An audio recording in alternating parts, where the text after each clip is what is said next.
রূপের রানী রাঙ্গামাটি। যেদিকে যাই মেঘ, পাহাড় ও হ্রদের স্নিগ্ধ জলাধারে সৌন্দর্য খেলা করে।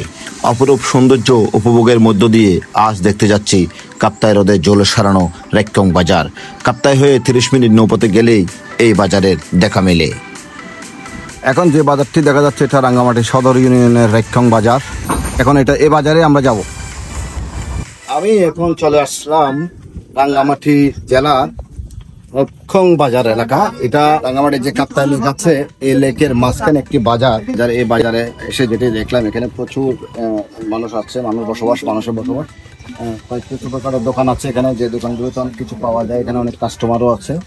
আপনার বিক্রেতা, আমাদের কিছু নারী এখানকার বিক্রেতা আছেন। আমাদের ব্যবসা বাণিজ্য ধরনটা দেখে বুঝছি যে এই অঞ্চলে যে মানুষগুলো বসবাস করে তাদের নিয়ে তাদের এই বাণিজ্য।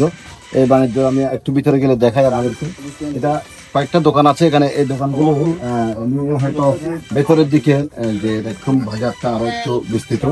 এখানে আমি আমাদের কয়েকজন ভাইকে দেখছি যারা বসে আছেন এখানে কাপ্তাই হ্রদের মাঝখানে যে বাজার। এখানে দেখছি এটা মনে হয় ঘাটের যাত্রী ছাউনি, যেখানে যাত্রীরা বসবাস করেন। এখানে আপনি আমাদের ভোগ আছেন। আরেকটা দোকান দেখা যাচ্ছে যেখানে বিক্রেতা রয়েছেন, ক্রেতা আছেন অনেকে। সুন্দর পরিবেশ, এগুলো গ্রামীণ পরিবেশ যেগুলো বলে সেগুলো এখানে আছে। আর এখানে আমি আর একটু উপরের দিকে যাই। কি শুনছেন আপনি? খবর শুনতেছেন? মানে দেশের খবর, দেশের খবর কি মোবাইলে শুনেন? ভালো লাগে, মোবাইল ভালো লাগে। তো মানে মোবাইলে শোনা ছাড়া কি আর কোনো মাধ্যম আছে শোনার মতো আপনাদের? নাই, মোবাইলে শুনেন।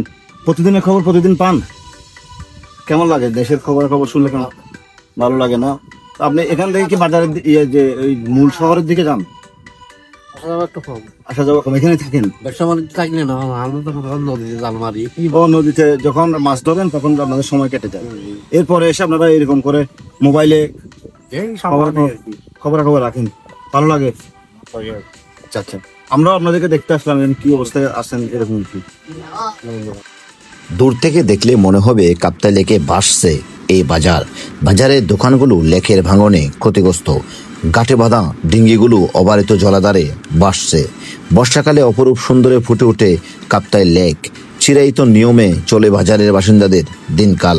উন্নয়ন কিংবা বিদ্যুতায়ন এই বাজারের মানুষের কাছে স্বপ্ন।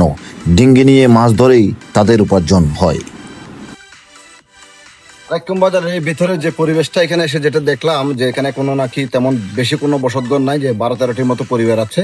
তবে এই বটগাছটা এখানে জন্য অনেকে বিখ্যাত। অনেকে বলছেন যে বটগাছটা এখানে একসময় মানুষ এখানে এসে আপনার যে কাপ্তাই হ্রদটা ঘুরে এই বটগাছের নিচে এসে রিল্যাক্স নিত, মানে বসতো আমাদের।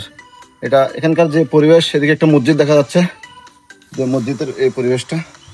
আর খুব কম ঘর এখানে, যেহেতু কম ঘর। এই যে কাপ্তাই হ্রদের মাঝে একটা দ্বীপের মতো একটা জায়গায় একটা বাজার। এটা একসময় বিখ্যাত বাজার ছিল, এখন অবশ্যই সেই জৌলস নাই। যে অবস্থায় আছে এই অবস্থাতেই এখানকার মানুষজন ভালোই আছে। কলা খেতে ইচ্ছে জাগলো তাই। রেক্কং বাজারের চাপা কলা দেখতে যেমন সুন্দর, খেতেও তেমন সুস্বাদু, একদম ফরমালিন মুক্ত। এই দিদির দোকান থেকে খাচ্ছি এই চাপা কলা। আপনারাও এখানে আসলে খেতে পারেন। কাপ্তাই হ্রদ থেকে 30 মিনিটের মতো ভেতরে গেলেই রেক্কং বাজারে চাপা কলা খেতে পারেন, খুবই দারুণ লাগবে। এই দিদির নাম লীনা চাকমা। এটা লীনা চাকমার দোকান। ওনার দোকানে সুস্বাদু চা, এর আগে চাপা কলা খেলাম, আপনারাও খাবেন, ভালো লাগবে। কথিত আছে একটা সময় কাপ্তাই লেকে মাছ ধরা লোকজন কিংবা বিস্তীর্ণ দূরপথে আসা যাওয়া করা লোকজন রেক্কং বাজার থেকে সদাই করে বাড়িতে ফিরত। জলস হারানো বাজারটি অল্প মানুষের কাছে মাথা গোজার স্থান আর হারানো স্মৃতি। এখন গধূলি বেলায় পাহাড়ি বাজার ঘুরে ফিরছি আপন পথে।